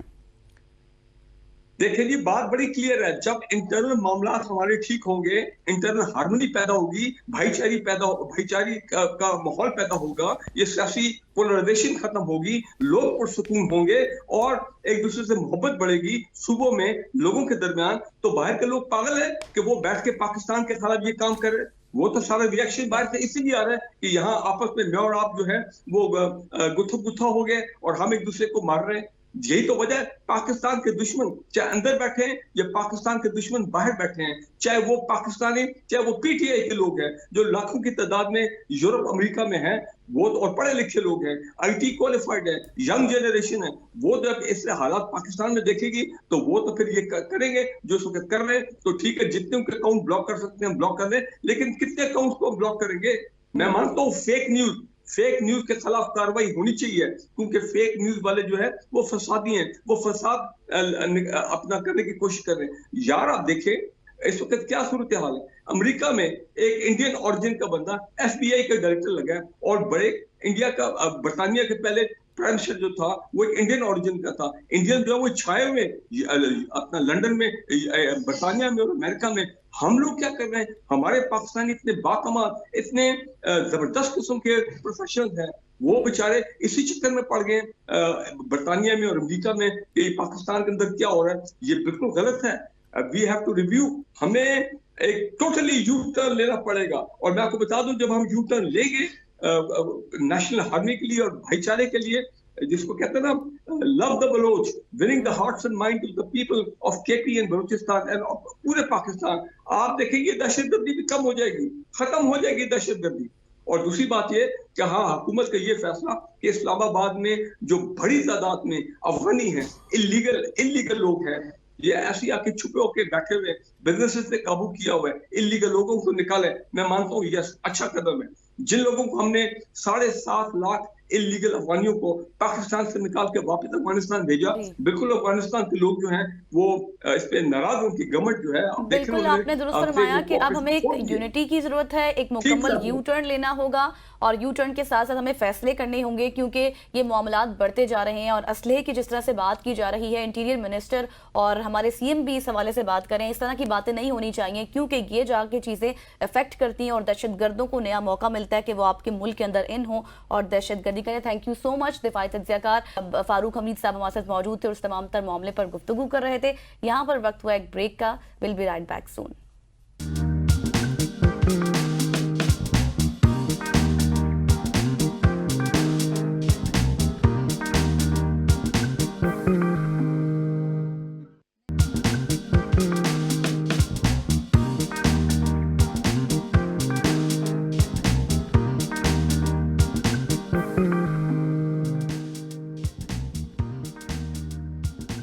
Welcome back to show. अब क्रिकेट की बात करेंगे जहां पे पाकिस्तान की शानदार फतह हुई। दूसरे टी20 की बात करें तो जिम्बाब्वे को 10 विकेटों से पाकिस्तान ने शिकस्त दी। पाकिस्तान ने दूसरे टी20 मैच में जिम्बाब्वे को 10 विकेटों से शिकस्त देकर 3 मैचेस की सीरीज फैसलाकुन तौर पे 2-0 से बरतरी हासिल कर लिया। जिम्बाब्वे ने पहले बैटिंग करते हुए पाकिस्तान के सिर्फ 58 रन का उन्होंने हदफ दिया, जो ग्रीन शर्ट्स ने बगैर किसी नुकसान के 6 ओवर्स में पूरा किया। पाकिस्तानी बॉलर्स ने शानदार परफॉर्मेंस दिखाई और बात करें अगर सुफियान मुकीम की, जिनकी कल हमने प्रोग्राम में बात की थी, उन्होंने 3 रन देकर 5 विकेटें हासिल की और पाकिस्तान की जानिब से अभी तक ये उनके बेस्ट फिगर्स हैं। इससे पहले उमर गुल के पास थे, अब ये सुफियान मुकीम के पास। इन तमाम तरह इशूज़ पर बात करेंगे। Senior anchor person, senior sports journalist Abdul Ghaffar साहब से हमें ज्वाइन करें। गफ्फार साहब, thank you so much for joining us. Finally जिस बैकअप की बात कर रही थी वो बैकअप कहीं ना कहीं पे हमें बनते हुए नजर आ रहा है और पाकिस्तान ने बहुत ही कन्विंसिंग विन ली है जिम्बाब्वे के खिलाफ। हालांकि कोई सुपरस्टार प्लेयर्स हमारे पास मौजूद नहीं थे। बहुत शुक्रिया आपका और सबको अस्सलाम वालेकुम। बिल्कुल आप ठीक कह रहे हैं। और थोड़ा सा बस यार एक मुझे दुख रहेगा कि हम जो पहला वनडे हार गए वो ना होता तो शायद ये एक थोड़ी सी ना वो चुभन है बस दिल में गए कि वो वनडे हमें नहीं है, जिम्बाब्वे से हारना चाहिए था, क्योंकि हम ऑलरेडी छोटी टीमों से हारते आ रहे हैं। लेकिन चलिए, आपने बड़ा अच्छा पॉइंट रेस किया, और मेरे ख्याल में इस पूरी वनडे और T20 सीरीज की जो सबसे बड़ी कामयाबी है मैचेस जीतने के साथ साथ, सीरीज जीतने के साथ साथ, वो ये है कि फाइनली हमने खास तौर पर जो हमारा सबसे वीक डिपार्टमेंट था, और मैं पिछले 2-3 साल से बहुत इस बारे में बोल रहा हूँ, लिख रहा हूँ कि भाई हमें नए स्पिनर्स चाहिए। मैं ये कह रहा था कि हमें स्पिन बॉलिंग कोचेज होने चाहिए। अभी भी मेरा ये ख्याल है कि पाकिस्तान के जो यंग स्पिनर्स हैं, बड़ा जबरदस्त परफॉर्म किया। फैसल अकरम ने भी, सुफियान वकीम ने आपने उनका जिक्र किया, जबरदस्त परफॉर्मेंस दी। इसी तरह हमने अरफात मिनाज को भी शामिल किया हुआ है। इसी तरह अबरार अहमद तो खैर बहुत अरसे से वेट कर रहे थे, उनको चांस मिल गया। बहुत ही अच्छी परफॉर्मेंस है, और आई थिंक जो सबसे बड़ा गेन है हसनैन, वो यही है इस पूरी जिम्बाब्वे सीरीज का, कि हमें अपना स्पिन डिपार्टमेंट जो है ना, फाइनली उसके अंदर एक स्पार्क नजर आया, और बहुत अरसे बाद, क्योंकि हम बहुत ज्यादा we really badly struggled in this department. और मुझे बड़ी हैरत है हसनैन, आपकी बड़ी गहरी नजर होती है क्रिकेट के मामला पर, कि हमने एशिया कप 2023 से लेकर वर्ल्ड कप 2023 और उसके बाद भी हमने कोई स्पिन बॉलिंग कोच तक भी हायर नहीं किया। यहाँ तक कि हमारे पास मुश्ताक अहमद, सकलैन मुश्ताक, और हमारे पास अब्दुल रहमान, सईद अजमल जैसे लोग मौजूद हैं, बट हमने किसी को प्रॉपरली लगाया नहीं इनके साथ। अभी मेरा ये ख्याल है कि इन लड़कों ने बड़ी अच्छी परफॉर्मेंस दी है, पाकिस्तान टीम ने अच्छा कमबैक किया सीरीज के अंदर, और सबसे बड़ी बात यह है कि चैंपियंस ट्रॉफी के लिए या आने वाली क्रिकेट के लिए, हमारे मुल्क में जो क्रिकेट हो रही है, हमें यंग स्पिनर्स नजर आए हैं, उनको हमने खेलते हुए देखा है, और ये सबसे बड़ा जो है ना प्रॉमिसिंग साइन है। लेकिन साथ में फिर अपने उस पॉइंट को यहाँ पे अटैच करूंगा हसनैन के, I think it's about time कि हम इन बिल्कुल यंग रॉ मटेरियल और बहुत टैलेंटेड यंग स्पिनर्स के साथ कोई अच्छे टैलेंटेड, मतलब जो एक्सपीरियंस कोचेज हैं, स्पिन बॉलिंग कोचेज जो गुरु हैं, उनको जरूर लगाएं, क्योंकि ये सब यंग टैलेंट है, इनको सिखाने के लिए लोग चाहिए। सही। अब्दुल गफार साहब, जैसे कि भी आपने यंग टैलेंट के हवाले से बात की है, तो यकीनी तौर पर हमें एक स्ट्रेटजी नजर आ रही है पाकिस्तान की कि यंग टैलेंट आगे लाना चाहते हैं, उनको अच्छे तरीके से पॉलिश कर रहे हैं ताकि इनको यूटिलाइज किया जाए। आप समझते हैं कि आगे भी, अब इसके बाद भी मैचेस होने हैं, साउथ अफ्रीका जाना है, तो वहां पर भी इसी तरह की टीम हमें नीड है, इस तरह के खिलाड़ियों की? देखिए, अभी बिल्कुल थोड़े पहले मैं हसनैन को ये बता रहा था, जब आप मुझे ऑडियो लेने लगे थे, बिल्कुल अभी 5 मिनट पहले पाकिस्तान क्रिकेट बोर्ड ने अपने जो स्क्वाड्स हैं साउथ अफ्रीका सीरीज के लिए वो ऐलान कर दिया। मैं भी उसी को गो थ्रू कर रहा था, चूंकि हम लाइव हैं, लेकिन उसमें जो मुझे नजर आ रहा है कि हमने जो मतलब T20 हैं उसके अंदर हमें रिजवान तो नजर आ रहे हैं, बाबर आजम भी है, तो इसका मतलब है कि ठीक है, आपने यंग लड़कों को भी साथ साथ लेके चले, सुफियान मुकीम भी हैं, उसके अंदर मुझे उस्मान खान भी नजर आ रहे हैं। टेस्ट तो देखिए, वनडे में तो हसनैन को ये बात पता है बहुत अच्छी तरह, जो क्रिकेट को समझते हैं, कि आपको साउथ अफ्रीका में इन 2 फॉर्मेट के अंदर तो तगड़ी टीम चाहिए, क्योंकि साउथ अफ्रीका ने अभी रिसेंटली श्रीलंका की भी जो है ना परखचे उड़ाए हैं, लिटरली उनको 46 रन पे ऑल आउट किया, हालांकि श्रीलंका बड़ा अच्छा खेलता हुआ आ रहा है, तो they are very dangerous side, और हमें वहां पे बहुत मुश्किल होती है। वहां का जो बाउंस है, वहां की जो पिचेस हैं, वहां आपको एक्सपीरियंस चाहिए होता है। तो मेरे ख्याल में सही अप्रोच है। आकिब जावेद अब एक ऐसे कोच हैं, आई थिंक जो वो फैसले कर रहे हैं, चाहे वो इंग्लैंड के खिलाफ होम सीरीज थी जहां बहुत बुरी तरह मुश्किलात में गिरे थे, हमने वहां सर उठाया, फिर उसके बाद हमने चलना सीखा, और फिर वाकई हमने ऐसी परफॉर्मेंस दी कि हमारे जो सर फखर से बुलंद की इस टीम ने, ऑस्ट्रेलिया जाकर हमने ऑस्ट्रेलिया को हराया। सो ये टीम राइट डायरेक्शन पर है, और मेरे ख्याल में अब हमें ट्रस्ट करना चाहिए, क्योंकि आकिब जावेद जब से आए हैं, जो फैसले वो कर रहे हैं, उसका अच्छा इम्पैक्ट ही है। और आई एम श्योर कि ये जो स्क्वाड अनाउंस हुए हैं, क्योंकि जब जस्ट अभी 5 मिनट पहले हुए हैं, तो मैं भी अभी उनके नाम भी साथ। अच्छा गफार साहब, एक ना आपने सारे नाम तो बता दिए, लेकिन एक शख्स की सजा कुछ डबल हो गई है। मैंने सबसे पहले गो थ्रू किया जब आपने बताया, फखर जमान अभी भी वापसी नहीं कर पाए। फखर जमान की सजा बहुत लंबी नहीं हो गई? जी, अगर आप ये कह रहे हैं, बिल्कुल मैं ये कह रहा था कि मैं जस्ट आपके साथ चूंकि लाइव हूं, तो मैंने ये चीज अभी आपके पॉइंट आउट करने से ही मुझे आपसे पता चली, और ये वाकई बड़ी हैरानगी की बात है। आप सही कह रहे हैं। मैं इस पर जो ओडीआई का स्क्वाड देख रहा हूँ, उसमें मुझे रिजवान भी नजर आ रहे हैं, अब्दुल्ला शफीक भी, अबरार, इसी तरह नसीम शाह, साइम अली, बिल्कुल आप ठीक कह रहे हैं। फखर जमान का ना होना, आई थिंक ये 2 पहलू हो सकते हैं। मैं प्रेस रिलीज भी साथ साथ पढ़ ही रहा हूँ, लेकिन मुझे अभी तक वो चीज नजर तो नहीं आई कि इसमें कहीं फखर जमान का जिक्र है या नहीं है। लेकिन ये जरूर है कि उनके 2 इश्यूज थे, आपको याद है। एक तो डेफिनेटली वो आपको पता है ट्वीट वाले इशू, इसके साथ साथ जो उनका मसला था फिटनेस का भी था। बट ये बड़ी हैरानगी की बात है, और मेरा ये ख्याल है कि चाहे आपके यंगस्टर जैसा परफॉर्म करें, बट फखर जमान शायद आपका पाकिस्तान में इस वक्त सबसे बड़ा इम्पैक्ट प्लेयर है वनडे और T20 में, उसका ना होना। और फिर हसनैन, आप समझते हैं अच्छी तरह चीजों को कि अब आपके पास टाइम ही कितना है चैंपियंस ट्रॉफी से पहले। अभी तो हम ये अज्यूम कर रहे हैं ना कि पाकिस्तान में होनी है इंशाल्लाह, और बाकी मैचेस जहां भी हो वो देखिएगा अभी 5-6 तारीख को क्या फैसला आता है। लेकिन अगर हम अज्यूम कर रहे हैं कि पाकिस्तान में चैंपियंस ट्रॉफी हो रही है, तो आपके पास फिर फखर जमान अगर नहीं है और आपने उसको अभी तक खिलाया ही नहीं है, ये मेरी समझ से ये बाहर है। मेरे ख्याल में इसके आज बिल्कुल अभी हम जब बात कर रहे थे बिल्कुल ताज़ा खबर आई और आपने भी उसमें से बिल्कुल सही खबर की निशानदेही की। मेरे ख्याल में आज ये पूरा दिन ये टॉकिंग पॉइंट बना रहेगा। लोग पहले ही बहुत नाखुश हैं कि फखर जमान को जिस तरह हमने साइडलाइन किया है, आई थिंक उसकी क्लैरिटी आनी चाहिए। ठीक हो गया। मेरी प्रेस रिलीज है, आप भी साथ साथ पढ़ रहे होंगे इसको हसनैन, मुझे तो कम से कम इसमें कोई क्लैरिटी या रीजन तो नहीं नजर आ रहा है इसका, जो अब तक उर्दू वाली प्रेस रिलीज मैंने पढ़ी है कि उसमें मतलब मुझे ऐसा कोई चीज नजर नहीं आई कि इसके अंदर वो कुछ उन्होंने इसको एक्सप्लेन किया हो। लेकिन इसके अगर एक्सप्लेन भी नहीं किया और आपने उनको शामिल भी नहीं किया तो ये बड़ी मतलब मिस्ट्री है फिर ये, मतलब ये मुझे लगता है कि ये अच्छा अब्दुल गफ्फार साहब, अब ये बात तो हमने कर ली तमाम खिलाड़ियों के हवाले से भी और हमने ये भी कहा कि ये भी इस वक्त जो है वो फॉर्म में नजर आ रही है टीम।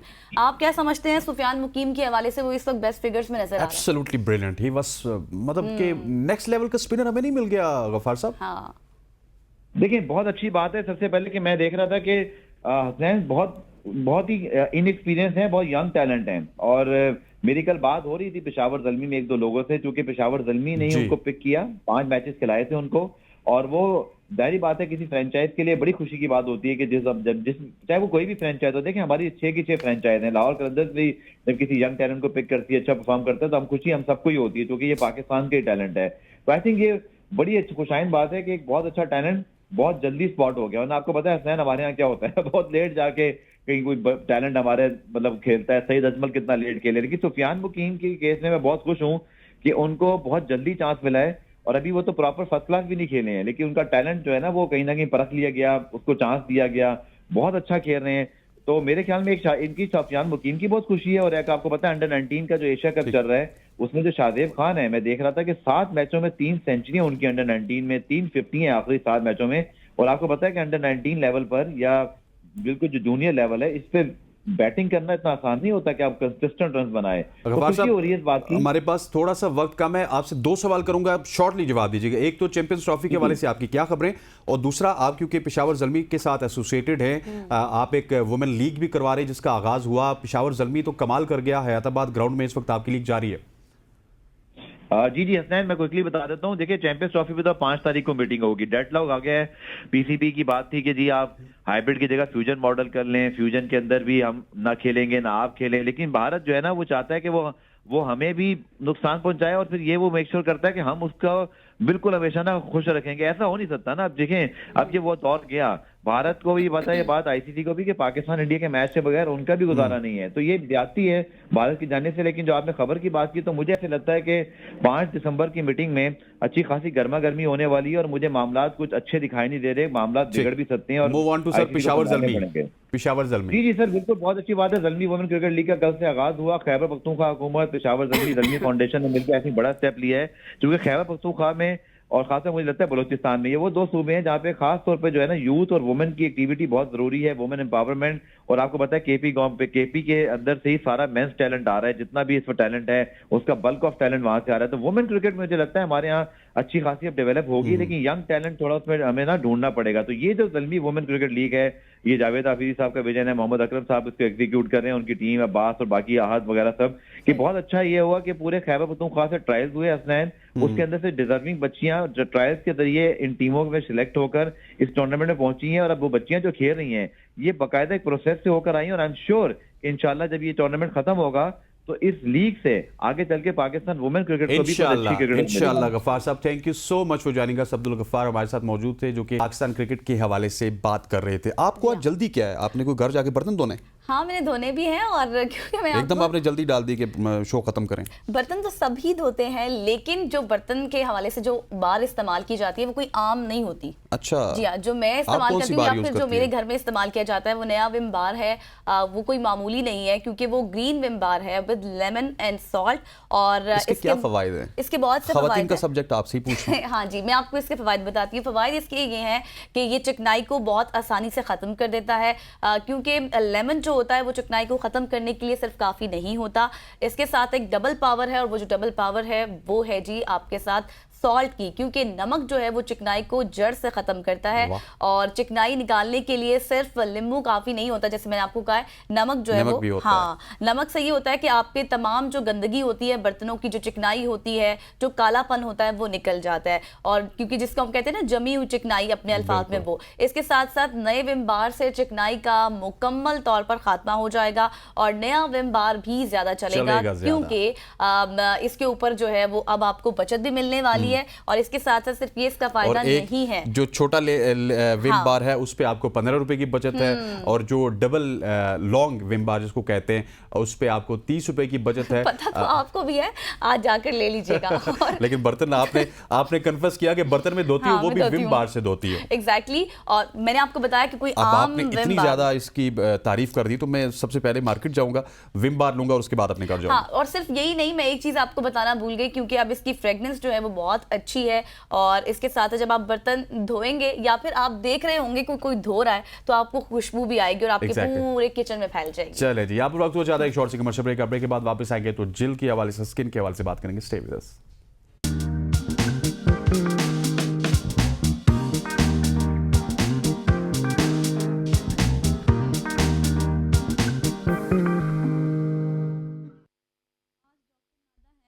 एग्जैक्टली फिजिशियन या डॉक्टर के पास जाने से वो कतराते हैं और वो किसी ब्यूटिशियन के पास चले जाते हैं, और इससे क्या नुकसान होता है? क्योंकि एक आप फिजिशियन हैं, आप डॉक्टर हैं, आपने वो चीज़ पढ़ी है, उसको इम्प्लीमेंट करेंगे, ब्यूटी पार्लर्स वालों ने तो वो नहीं पढ़ा।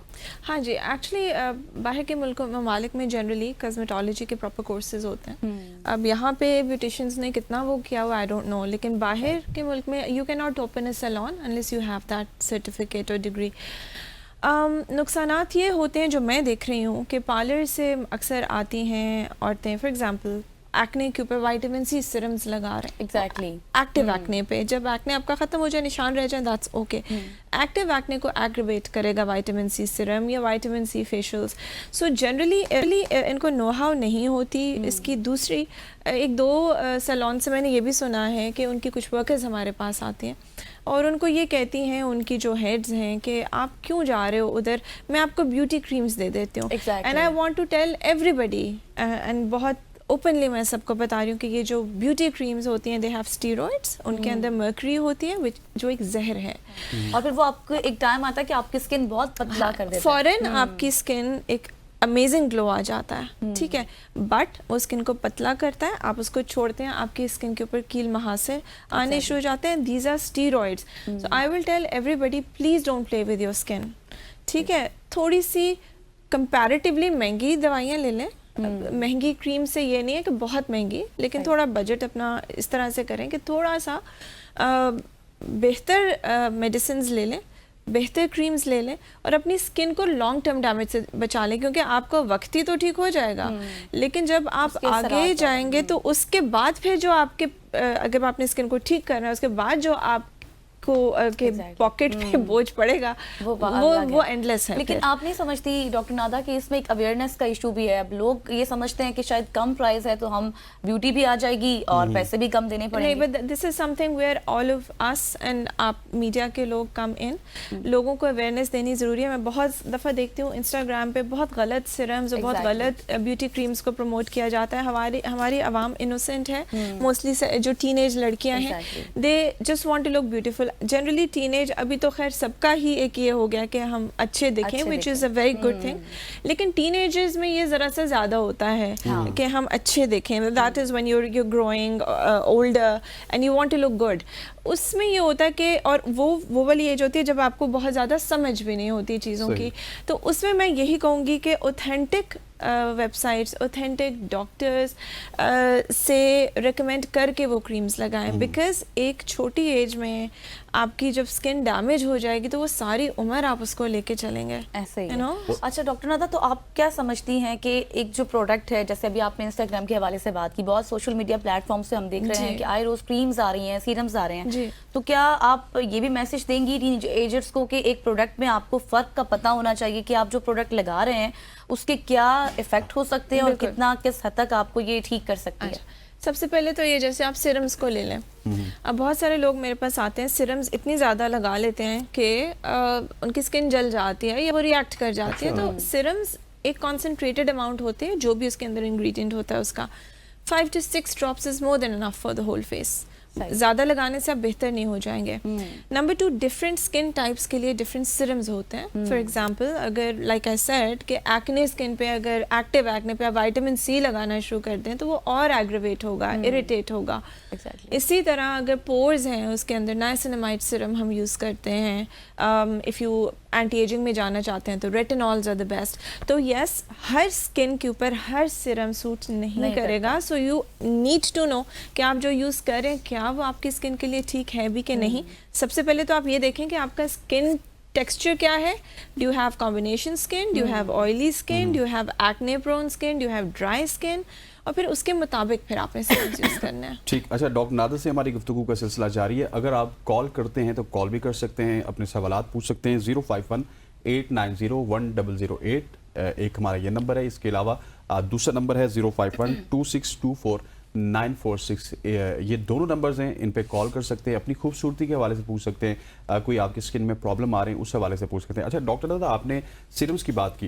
मैं जब अब्रॉड जाता हूँ तो वहाँ पे सन ब्लॉक का बड़ा कॉन्सेप्ट है जी। हमारे यहाँ तो सन ब्लॉक शायद इस वजह से लगाया जाता है कि शायद हमारा आज 8 घंटे का एक्सपोजर है धूप में, तो कभी कभार लगा लिया और वो फिर लगा ही रहता है। एक दफ़ा लगा दिया फिर रात को जाके धोते हैं। ऐसा भी तो नहीं है? इस हवाले से भी थोड़ा सा आगाह करें। अच्छा, सबसे पहले तो मैं ये कहूँगी कि जो सन ब्लॉक्स होते हैं वो आप वो भी स्किन टाइप के मुताबिक होते हैं। If you have oily skin तो जेल बेस्ड सन ब्लॉक है। If you have dry skin तो वो क्रीमी सन ब्लॉक्स हम जनरली यूज़ करते हैं। अब बाहर के मुल्कों में मुल्कों में SPF 30 which is the power, the sun protection factor जिसको कहते हैं, 30 इज़ गुड इनफ, क्योंकि सूरज इतना तेज़ नहीं होता जैसे हमारे मुल्क में होता है। तो उनकी अगर आप SPF 30 वाले सन ब्लॉक्स लगा रहे हैं, it's not going to be effective.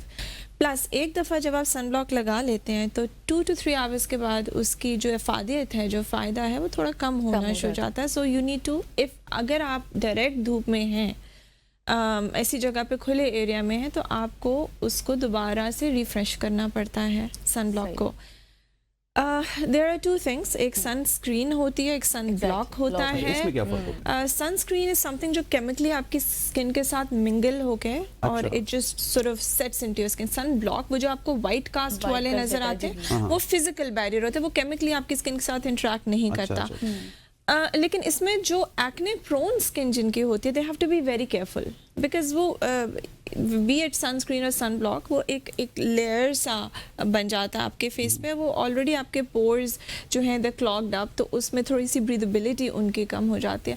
So you need to also be careful with that. And so for people asthma या जिनको issue है पिगमेंटेशन का, तो उनके लिए तो हम कहते हैं कि चलें आप, that is a necessity, because धूप तो आपको ज़्यादा करेगी, it's like feeding the melasma. लेकिन for people who have acne, उनके लिए हम कहते हैं कि only use it when it is necessary, you know, don't overdo it. ठीक है, ओवर नहीं आपने करना। एक कॉलर हमारे साथ मौजूद है डेरा भुक्की से, Zakir. Zakir, welcome to the show. Doctor Nada हमारे साथ मौजूद है, आपका क्या सवाल है? जी मैडम, मेरा सवाल यही है कि ये जो गर्मी के मौसम में चेहरे पर ये छोटे छोटे दाने निकल आते हैं चेहरे पर,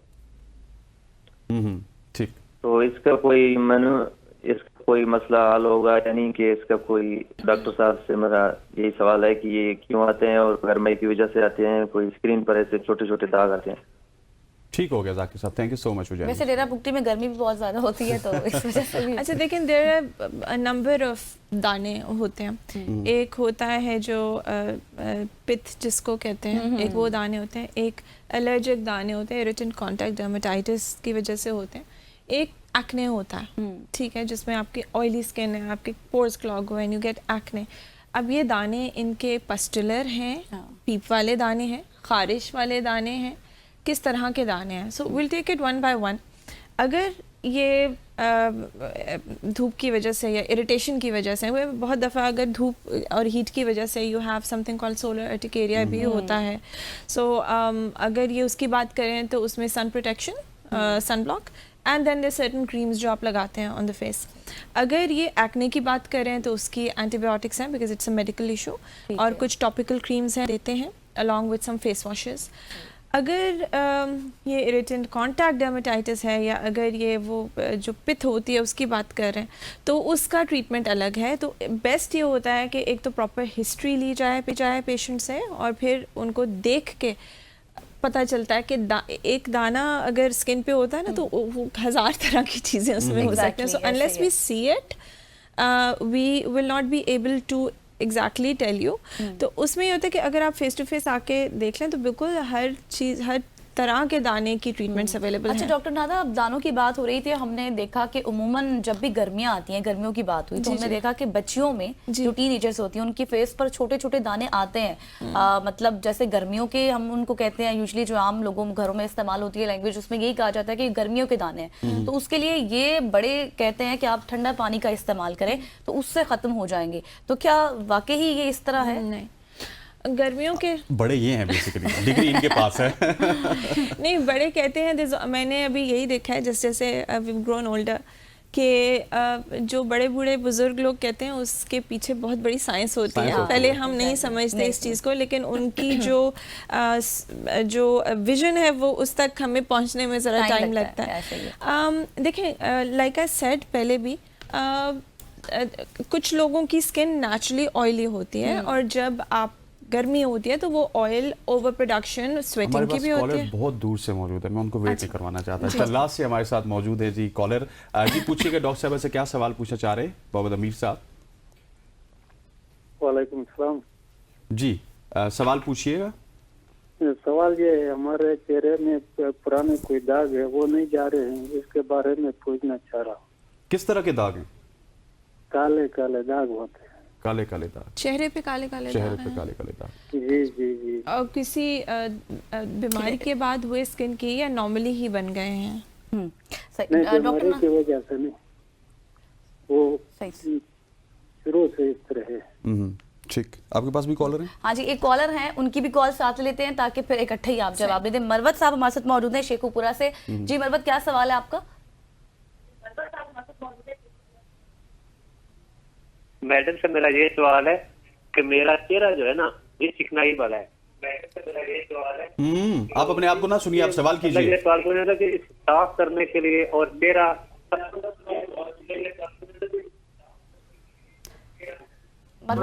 चेहरा हो चीज इस्तेमाल करनी चाहिए।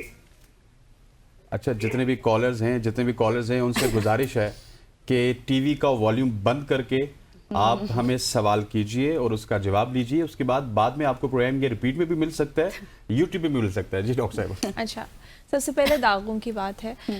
दाग जो मुझे इनकी बात से 2 सेकंड की बात से समझ आई है कि इनको छाइयों का इशू है। सही।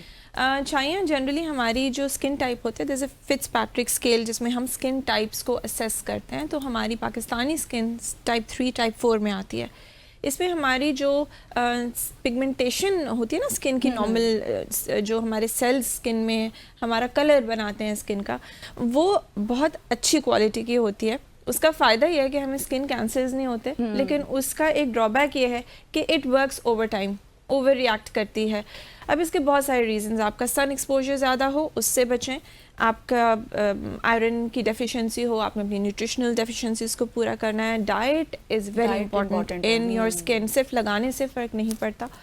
दूसरा, आपका सन एक्सपोजर भी कम, और इसके अलावा देर आर सम मेडिसिन जो आप यूज़ करते हो। ये भी बताती चलूँ कि मिलाजमा को हम मेंटेन करके चलते हैं। इट इज़ नॉट समथिंग जो फॉरएवर के लिए जाएगा। इसको मेंटेन करेंगे, जैसे हम बीपी को मेंटेन करते हैं, हम शुगर को मेंटेन करते हैं, मिलाजमा को भी मेंटेन करके चलना है। ये चला जाता है, ये फिर आ जाता है। सन प्रोटेक्शन ज़रूरी है फीमेल्स में, स्पेशली हार्मोनल इश्यूज़ की वजह से, कॉन्ट्रासेप्टिव पिल्स जो लेती हैं उनकी वजह से ये बहुत ज़्यादा हो जाता है, प्रेगनेंसीज़ में बहुत ज़्यादा हो जाता है। सो जब आप एक दाग या छाइयों का ट्रीटमेंट के बारे में बात करते हैं तो हमने बहुत सारी चीज़ें अंडर कंसिडरेशन करनी, कुछ टेस्ट्स कराते हैं हम, ब्लड टेस्ट्स भी होते हैं इसमें, ऐसे ही, and then accordingly person to person vary करता है उसका treatment. Now coming on to oily skin, oily skin अगर तो एक्ने प्रोन है, अगर ऑयली स्किन के साथ एक्ने है तो उसका ट्रीटमेंट थोड़ा सा एक्सटेंसिव होता है। अगर खाली ऑयली स्किन है तो then there are some salicylic acid based या mandelic acid based face washes जो आप यूज़ कर सकते हैं, और जेल बेस्ड मॉइस्चराइजर्स हैं जो आप इसके लिए यूज़ करते हैं। सो आपने अपनी स्किन टाइप के मुताबिक वो यूज़ करने हैं। कुछ लोग ऑयलीनेस को स्वेटिंग के साथ करते हैं, relate they confuse it. Oiliness का ट्रीटमेंट ऑन द फेस अलग है, sweating excessive sweating on the face का ट्रीटमेंट अलग है। So it's different things. It's pleasure talking with you. Thank you so much for joining Thank you so much. अस। अच्छा जी, doctor Nada हमारे साथ मौजूद थी जो कि हमें स्किन के हवाले से बात कर रही थी और स्किन में क्या कुछ ट्रीटमेंट्स होते हैं, क्या प्रोसीजर्स होते हैं, उस हवाले से बात करी। डॉक्टर साहबा आपका बहुत बहुत शुक्रिया। इंशाल्लाह आपको घाय वक्त बुलाते रहेंगे क्योंकि आज हमने देखा है कि आप जब आई हैं तो बहुत सारे लोग जो मर्द हजरात हैं वो भी अपनी स्किन के बारे में बहुत मुझे लगा कि उनको केयर की इंटरेस्ट हो रहा है कि पूछना चाहिए कि कौन सी प्रोडक्ट को इस्तेमाल किया जाए, कौन सी नहीं। और बहुत से जो माइनर इश्यूज हैं जिनको हमें नहीं समझ आती, मेकअप का इस्तेमाल करते हैं, दाने निकल आते हैं, फिर उसके बाद उनके ट्रीटमेंट्स। और सबसे बड़ी बात जो डॉक्टर नादा ने की, वो जो हम देख रहे हैं सोशल मीडिया पर आजकल जो प्रोडक्ट्स क्रीम्स वगैरह देख रहे हैं जिनको बहुत ज़्यादा जो है वो बच्चे उससे इंटरेक्ट होकर उसको ले रहे हैं, वो आपकी स्किन के ऊपर बहुत ज़्यादा इफेक्ट कर रहा है, उससे आपको अवॉइड करना है। बिल्कुल ऐसे है। ख़वातीन हज़रात, मुझे और गज़ल को दीजिए इजाज़त हमारी प्रोडक्शन टीम के साथ। इंशाल्लाह कल मुलाकात होगी, तब तक के लिए अल्लाह हाफ़िज़। अल्लाह हाफ़िज़।